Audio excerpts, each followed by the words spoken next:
बोलो भोलेनाथ भगवान की जय। माता पार्वती नंदी बाबा की जय। श्री शिवाय नमस्तुभ्यम, श्री शिवाय नमस्तुभ्यम। अथ षोडशो अध्याय। यह 6 अवतार का वर्णन। नंदीश्वर बोले, हे मुनीश्वर, अब आप भगवान शंभु के यह 6 अवतार को सुनिए, जो अहंकार से युक्त जनों के गर्व को नष्ट करने वाला तथा सज्जनों की भक्ति का संवर्धन करने वाला है। पूर्व काल में महाबलवान देवता एवं दैत्यों ने अपने अपने स्वार्थ के लिए आपस में भली भांति संधि कर अमृत प्राप्त करने के लिए क्षीर सागर का मंथन किया था।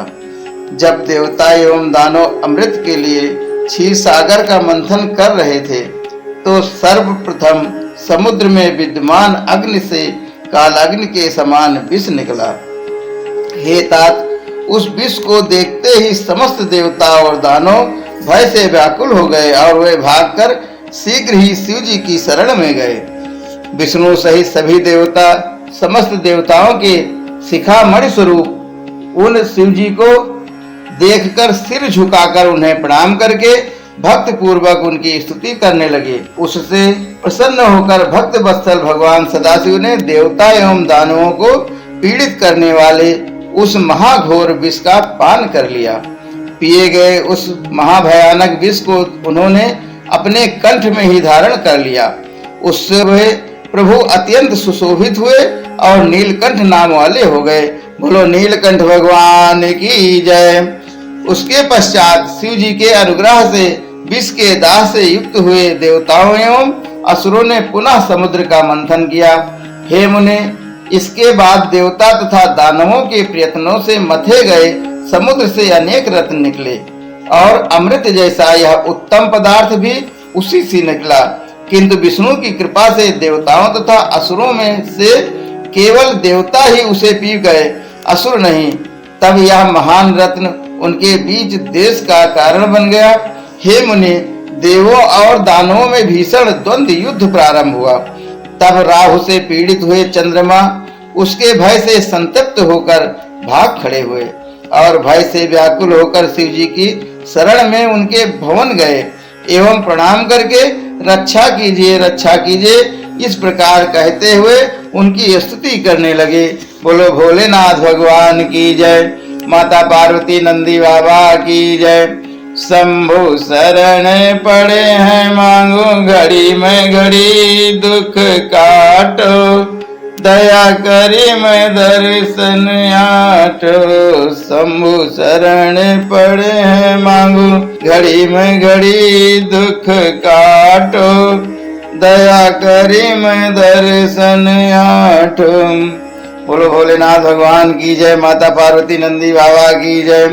तब सत्पुरुषों को अभय प्रदान करने वाले भक्त वत्सल तथा सर्वव्यापक शिव जी ने शरण में आए हुए चंद्रमा को अपने मस्तक पर धारण कर लिया। तदंतर चंद्रमा का पीछा करता हुआ राहु भी वहां आया और उसने सर्वेश्वर शिव जी को भली भांति प्रणाम कर आदर पूर्वक प्रिय वाणी में उनकी स्तुति की। शिव जी ने उनका अभिप्राय जानकर पूर्व में विष्णु के द्वारा काटे गए उसके केतु संज्ञक सिरों को अपनी मुंडमाला में पिरोकर गले में धारण कर लिया। इसके बाद उस युद्ध में सभी असुर देवताओं से पराजित हो गए। अमृत का पान करके सभी महाबली देवगणों ने विजय प्राप्त की। बोलो भोलेनाथ भगवान की जय।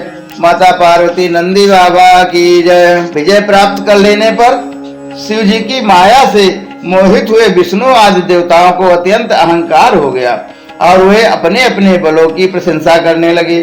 हे मुनि, इसके बाद गर्भ को चूर करने वाले सर्वाधीश हुए भगवान शंकर यक्ष का रूप धारण कर जहाँ देवगण स्थित थे वहाँ शीघ्र ही गए। गर्भ का नाश करने वाले यक्षपति रूपी महेश ने विष्णु आदि देवगणों को देखकर अत्यंत गर्भ युक्त मन से उनसे कहा।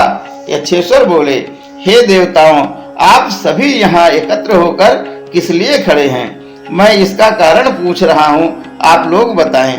देवता बोले, हे देव, यहाँ देव दानवों में भयंकर विकट संग्राम छिड़ा हुआ था, जिसमें समस्त असुर विनिष्ट हो गए और जो बचे थे वे भाग कर चले गए। हम सब बड़े पराक्रमी दैत्यों को मारने वाले तथा बड़े बलशाली हैं। हमारे समक्ष तुच्छ बल वाले वे क्षुद्र दैत्य भला किस प्रकार टिक सकते हैं।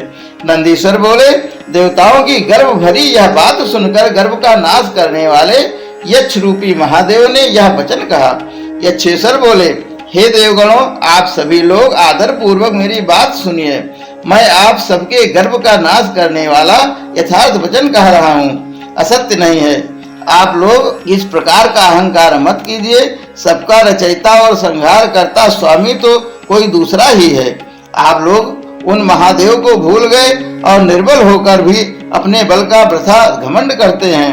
हे देवगण, अपने महान बल को जानते हुए आप लोगों को यदि घमंड है तो आप लोग मेरे द्वारा रखे गए इस तिनके को अपने उन शस्त्रों से काटें। नंदीश्वर बोले, ऐसा कहकर सत्पुरुषों को गति देने वाले यक्ष रूपी महादेव जी ने उन देवताओं के आगे एक तिनका फेंक दिया, जिसके द्वारा उन्होंने सभी देवताओं का मद दूर कर दिया। इस तिनके को काटने के लिए अपने को वीर मानने वाले विष्णु आदि सभी देवताओं ने अपने पुरुषार्थ का प्रयोग करके उसके ऊपर अपने अपने अस्त्र को चलाया, किंतु मूढ़ों के गर्भ का नाश करने वाले भगवान शिव के प्रभाव से उन देवताओं के हुए अस्त्र शीघ्र ही बेकार हो गए। बोलो भोलेनाथ भगवान की जय, माता पार्वती नंदी बाबा की जय। तेरे बिना ना हिले एक भी अणु, लेते हैं श्वास तेरी कृपा से तनु तनु। बखान क्या करूं मैं लाखों के ढेर का, चिपटी भभूति में छिपा खजाना कुबेर का। हे गंगाधार मुक्ति द्वार ओंकार तू, भोले ओंकार तू। आयो शरण तिहारे शंभु तार तार तू, शंभु तार तार तू। हर हर महादेव। बोलो भोलेनाथ भगवान की जय, माता पार्वती नंदी बाबा की जय। तब देवताओं के आश्चर्य को दूर करने वाली आकाशवाणी हुई कि हे देवताओं, ये यक्ष रूप में सबके अहंकार का अपहरण करने वाले सदाशिव ही हैं। हे परमेश्वर ही सबके कर्ता भरता और संघर्ता हैं। इन्हीं के बल से सभी जीव बलवान हैं, अन्यथा नहीं। हे देवताओं, इनकी माया के प्रभाव से मोहित होकर तथा अहंकार वश आप लोग अपने ज्ञान मूर्ति स्वामी भगवान शिव को अभी तक पहचान नहीं सके। नंदीश्वर बोले, इस प्रकार की आकाशवाणी को सुनकर देवताओं का सारा गर्व दूर हो गया और वे अपने ईश्वर को पहचान गए। उन्होंने यक्षेश्वर को प्रणाम किया तथा उनकी स्तुति की। बोलो यक्षेश्वर भगवान की जय।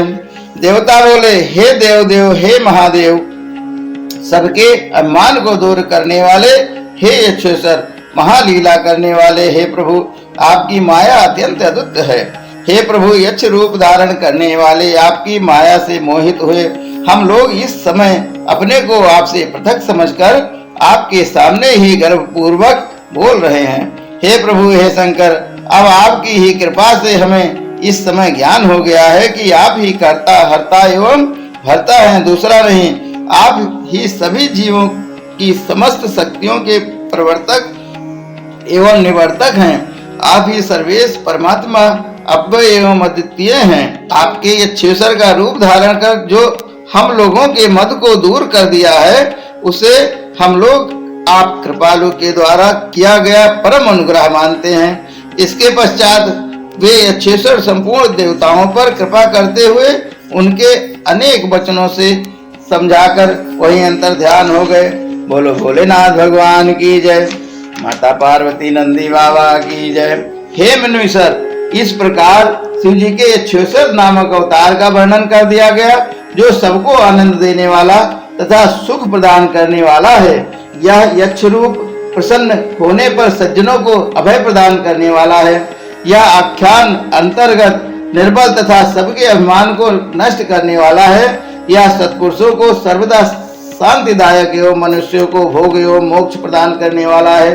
जो बुद्धिमान मनुष्य भक्ति से युक्त हो उसको सुनता अथवा सुनाता है, वह इस लोक में समस्त कामनाओं को प्राप्त कर लेता है और इसके बाद परम गति को प्राप्त कर लेता है।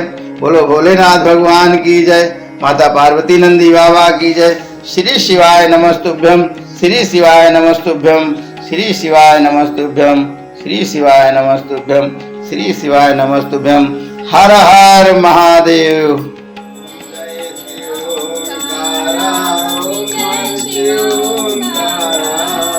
ब्रह्मा विष्णु सदाशिव ओम जय शिव ओंकारा। एकानन चतुरानन पंचानन राजे, हंसासन गरुडासन वृषि वाहन साजे। ओम हर हर हर महादेव। तो भुजि चार चतुर्भुज दस भुजि अति शोभे। तीन रूप निरखते त्रिभुवन जन मोहे। ओम हर हर हर महादेव। अक्ष माला वन माला मुन माला धारी, त्रिपुरारी संसारी कर माला धारी। ओम हर हर हर महादेव। श्वेतांबर पीतांबर काकंबर अंगे, शनकादिक ब्रह्मादिक भूतादिक संगे। ओम हर हर हर महादेव।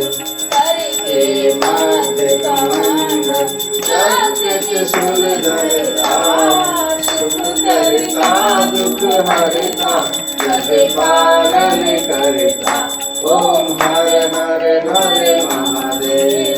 ब्रह्मा विष्णु सदाशिव जानति अविवेकान, प्रणवाक्षर के मध्य एक तीनों एका। ओम हर हर हर महादेव। त्रिगुण समेत तिहारति जो कोई नर गावे, कहत शिवानंद स्वामी वांछित फल पावे। ओम हर हर हर महादेव। ब्रह्मा विष्णु सदाशिव अर्धांगी धारा। ओम जय